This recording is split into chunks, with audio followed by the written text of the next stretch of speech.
Halo teman-teman, gimana kabarnya? Balik lagi masih dengan saya Richard di sini di Kevin Bird Film tentunya.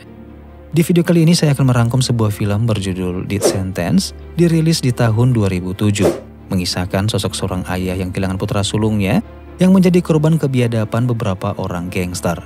Film ini pun menjadi sangat menegangkan ketika sosok lembut hati sang ayah tiba-tiba berubah menjadi bengis, brutal, dan bisa digambarkan layaknya seorang psikopat. Dan tentunya semua itu ia lakukan demi menegakkan keadilan dengan cara balas dendam kepada para pelaku yang justru tidak diberikan hukuman yang setimpal dengan perbuatannya. Baiklah teman-teman, seperti apa kisahnya? Langsung saja, inilah dia Death Sentence.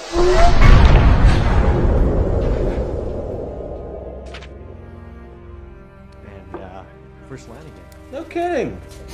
Go home, idiot. Lucas, you have a loyal and loving brother. Come here. Come on. Pada satu hari di dalam sebuah rumah, ada sepasang suami istri yang hidup dengan tenang dan damai. Sang suami bernama Nick dan istrinya bernama Helen. Kehidupan mereka pun semakin terlihat sempurna karena dianugerahi dua orang putra, yaitu Brandon si anak sulung yang memiliki bakat bermain hoki, dan juga si bungsu bernama Lucas yang lebih emosional dan menyukai karya seni. Dengan seiring berjalannya waktu, hobi dan talenta yang dimiliki Brandon dalam bermain hoki membuatnya semakin meningkatkan keterampilannya itu dengan terus berlatih. Bahkan dia telah dianugerahi berbagai medali sebagai pemain hoki terbaik dalam tim hoki di sekolahnya. Hal itu pun membuat keluarganya bangga, terlebih-lebih sang ayah yang sangat-sangat mendukung dalam bentuk apapun. Sementara sosok Nick sebagai seorang ayah berprofesi sebagai seorang pengusaha, memiliki sebuah perusahaan besar yang bergerak dalam produksi bahan baku ban mobil. Sampai di satu hari, Brandon dan timnya akan segera mengikuti pertandingan hoki es dalam kancah profesional.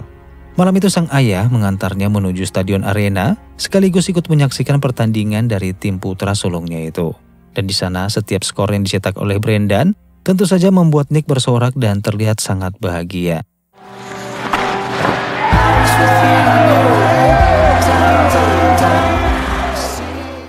Di tengah perjalanan pulang, Brandon sempat mengungkapkan rencananya kepada sang ayah yang telah memutuskan ingin berangkat ke Kanada untuk melanjutkan cita-citanya sebagai atlet hoki di tingkat internasional. Dan sang ayah pun sama sekali tidak menolak. Bahkan dia sangat mendukung impian putra sulungnya tersebut karena dia yakin bahwa Brandon bakalan sukses menjadi salah satu atlet hoki es terbaik di dunia. Tak berselang lama berkendara, Nick sempat berpapasan dengan beberapa mobil yang mengedipkan lampu berupa isyarat. Namun Nick tidak mengerti dengan isyarat tersebut, walaupun dia sadar bahwa itu adalah sebuah kode yang entah apa itu maksudnya. Sampai akhirnya Nick pun memutuskan untuk berhenti mengisi bahan bakar di refilling station yang ada di pinggir jalan. Dan saat menunggu bahan bakar diisi, Brandon pamit pada sang ayah untuk masuk ke minimarket untuk membeli minuman.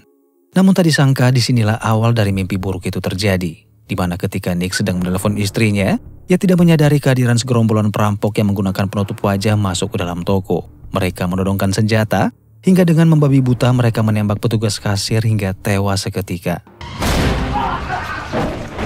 Mendengar suara tembakan, Nick segera menutup telepon dan berjalan dengan cepat menghampiri asal suara. Namun karena panik, ia tidak sempat melihat sebuah mobil yang melaju dengan sangat cepat yang tiba-tiba menabraknya hingga terpental.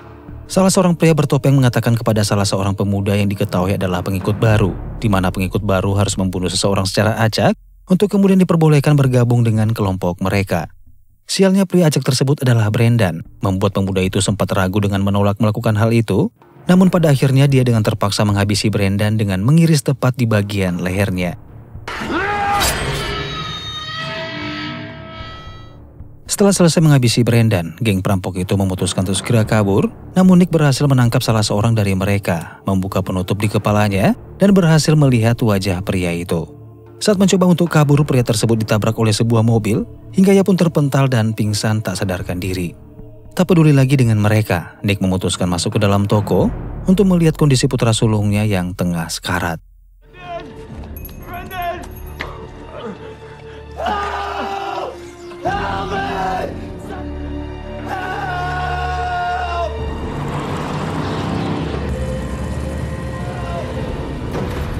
Get some help!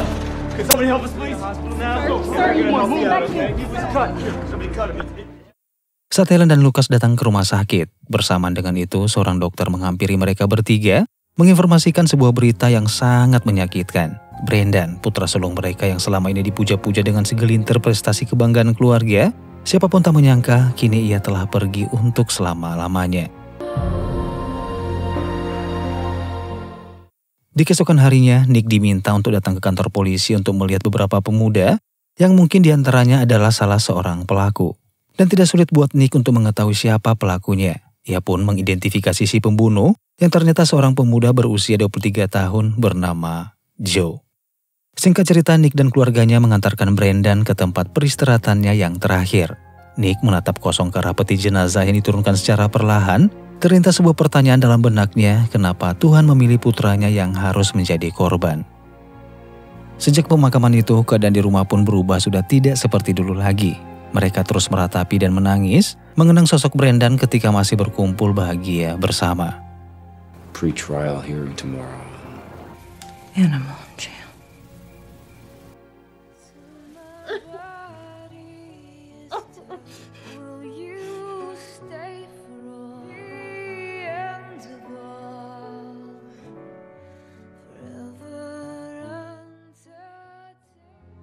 Keesokan harinya, Nick menemui seorang detektif wanita bernama Detektif Wallis dan juga seorang jaksa. Namun di sana mereka memberitahu Nick bahwa mereka tidak bisa berbuat banyak karena tidak ada bukti yang cukup kuat untuk membawa kasus itu ke pengadilan. Kamera keamanan SPBU juga telah dirusak, sehingga apapun tuntutan yang diberikan tidak akan bisa membawa si pelaku ke ranah hukum yang lebih berat. Dan di kesempatan itu pun mereka mengatakan bahwa kejadian tersebut dilakukan oleh gangster yang sedang mempelonco beberapa anggota baru, dan itu pun dilakukan dengan mencari korban secara acak.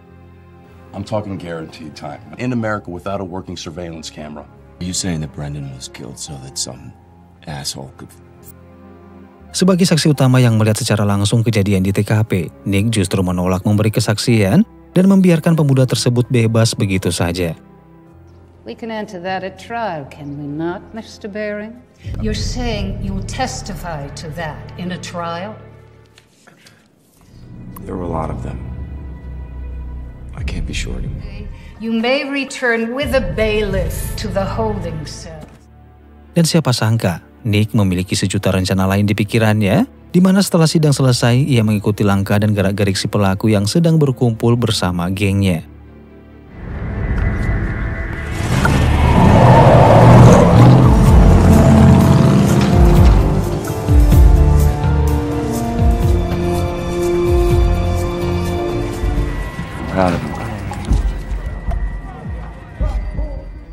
Setelah mengetahui alamat rumah si pelaku, Nick pun segera pulang ke rumahnya, memasuki gudang perkakas miliknya, dan dengan sedikit ragu di sana ternyata Nick memutuskan untuk membalaskan dendam dengan sebilah pisau yang ada di tangannya.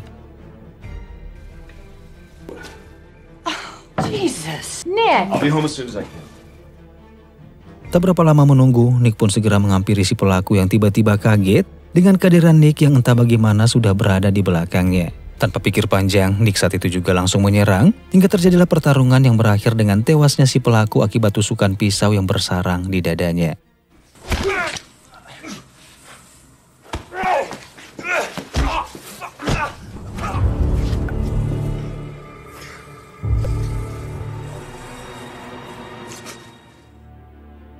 Dengan panik, Nick segera keluar dari tempat itu. Tubuh dan tangannya bergetar, seakan-akan baru menyadari aksi keji yang baru saja ia lakukan. Setibanya di rumah pun, Nick justru merasa semakin terpuruk, di mana pembunuhan yang baru saja ia lakukan sudah barang tentu tidak akan membuat putranya bisa hidup kembali.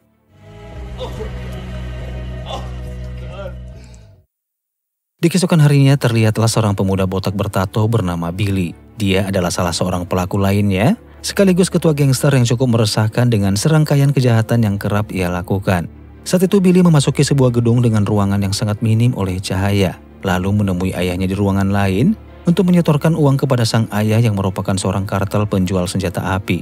Dan di sini bisa disimpulkan bahwa perilaku buruk seorang anak tergantung dari bagaimana orang tuanya mengajari dan mendidik anak-anaknya itu.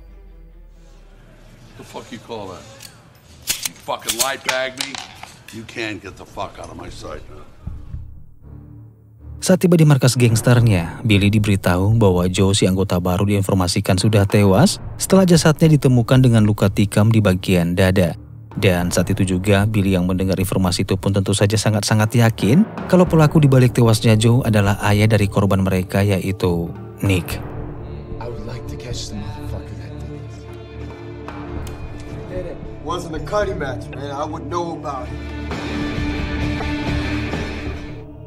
Tak tinggal diam, Billy dan anak buahnya segera melancarkan aksinya. Mereka mengikuti Nick yang baru saja pulang kerja, berniat untuk menghabisi Nick detik itu juga. Saat itu Nick yang pulang dengan berjalan kaki, salah seorang anak buah Billy pun ditugaskan untuk menikam Nick, namun sial rencana itu gagal dan terjadilah aksi kejar-kejaran di antara mereka.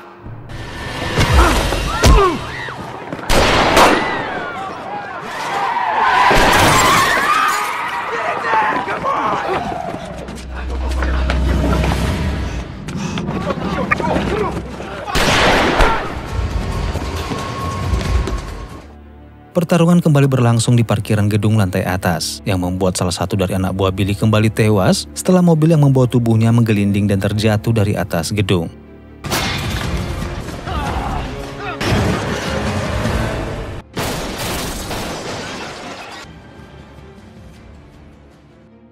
Mendapati anak buahnya kembali tewas membuat Billy semakin terlihat emosi dan merasa tertantang untuk memburu Nick yang saat itu berhasil kabur membawa sebuah mobil.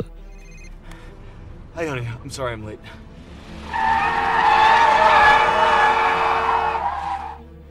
Di keesokan harinya saat Nick sedang bekerja seperti biasanya, salah satu anak buah Billy ditugaskan untuk memberikan sebuah paket yang berisikan foto keluarga Nick sebagai ancaman untuk dibunuh. Nicholas Hill! That's the gift of freedom, baby. Sir.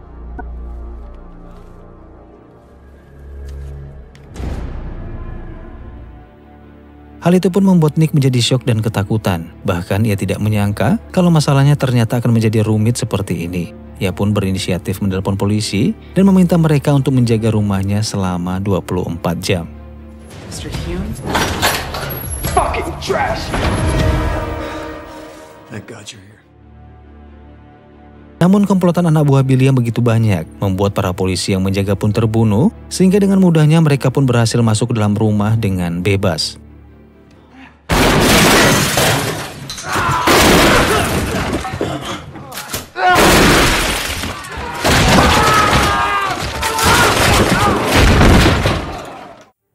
Setelah mencoba melakukan perlawanan, Nick pun terdesak dan terjatuh ke lantai dasar rumahnya. Bahkan saat itu juga Nick harus kembali menyaksikan kematian istri dan juga putra bungsunya tepat di depan matanya sendiri.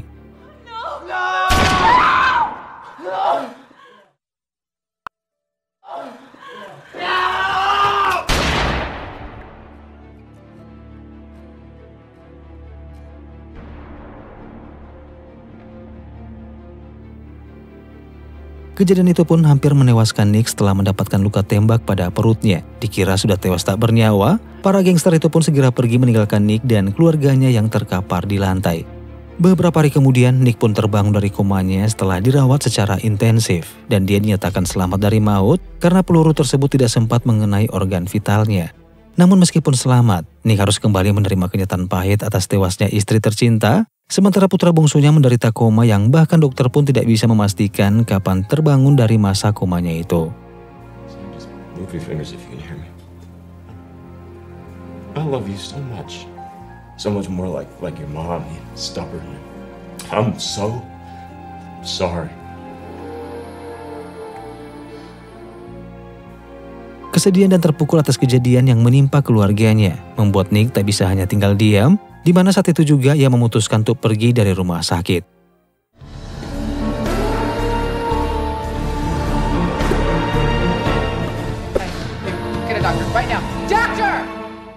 Babak baru pun dimulai. Setelah memaksakan diri masuk ke dalam rumahnya yang sudah disegel oleh pihak kepolisian, Nick pun mendatangi bank untuk kemudian mencairkan semua uang yang dimilikinya. Beranjak dari sana, Nick memutuskan mendatangi sebuah bar, bertanya kepada beberapa orang pengunjung, mencoba mencari tahu apakah mereka mengenali seseorang bernama Billy. Alih-alih segera mendapatkan jawaban, yang ditanya justru menganggap Nick hanya bercanda, hingga membuat Nick pun kesal dengan membenturkan kepala si pria ke meja bar. Tak main-main, Nick memaksa pria tersebut untuk memberinya informasi. Bahkan Nick menyodorkan sejumlah uang agar pria tersebut mau membuka suara.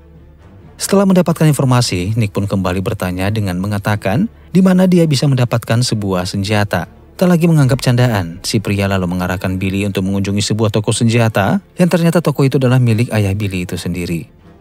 Setibanya di sana, Nick tanpa basa-basi langsung memberikan sejumlah uang untuk mendapatkan senjata yang diinginkannya. Ayah Billy yang mengetahui adanya aura dendam dan kebencian dari raut wajah dan juga tatapan mata Nick, akhirnya dia pun mengetahui kalau Nick sedang memburu Billy putranya.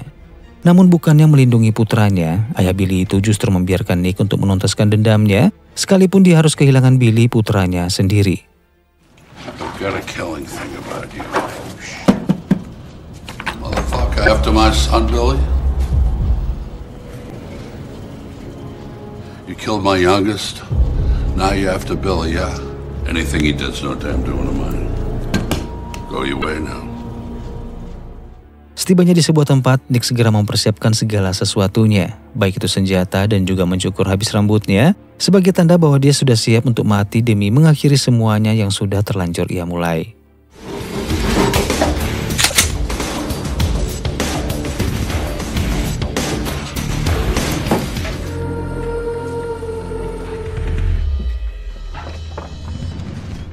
Aksi balas dendam pun dimulai, diawali dengan menyatroni salah seorang anak buah Billy yang saat itu tengah asik nge-fly bersama seorang wanita, mengancam orang tersebut untuk menelepon Billy, hingga tanpa ampun langsung menembak pria itu sebagai bukti bahwa dia tidak main-main dengan aksinya itu.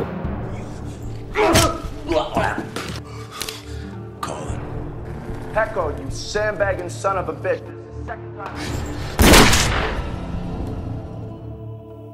Mengetahui hal tersebut membuat Billy pun semakin emosi. Tak lama datanglah ayahnya. Sebagai seorang ayah, ternyata dia masih peduli kepada Billy dengan memintanya untuk tetap diam di dalam rumah. Namun bukannya mendengar perintah dari sang ayah, Billy justru membalas perhatian sang ayah dengan kebengisan, menembak sang ayah tepat di bagian kepala hingga...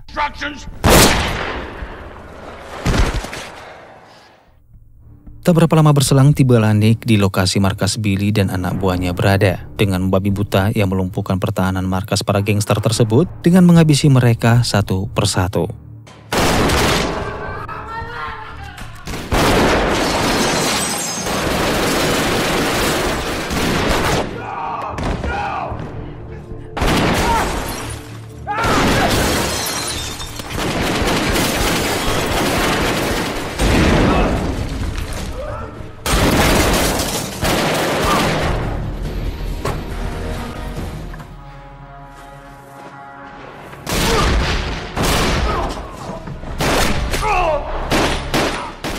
Hingga detik-detik akhir Nick terkena tembakan tepat di bagian kaki, bahu, dan lehernya. Namun keberuntungan kembali memihak kepadanya, di mana akhirnya Billy berhasil dibunuh tepat di samping tempat duduknya.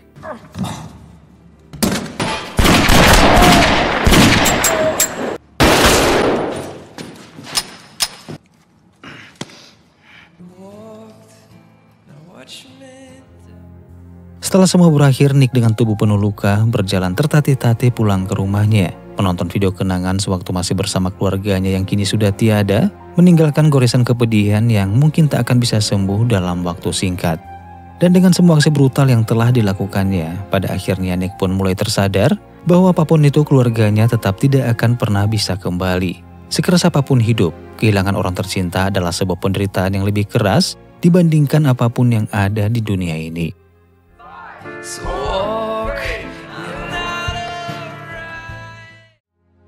Baiklah teman-teman, sampai di sini dulu aja perjumpaan kita di alur cerita film kali ini. Harapan saya semoga teman-teman terhibur.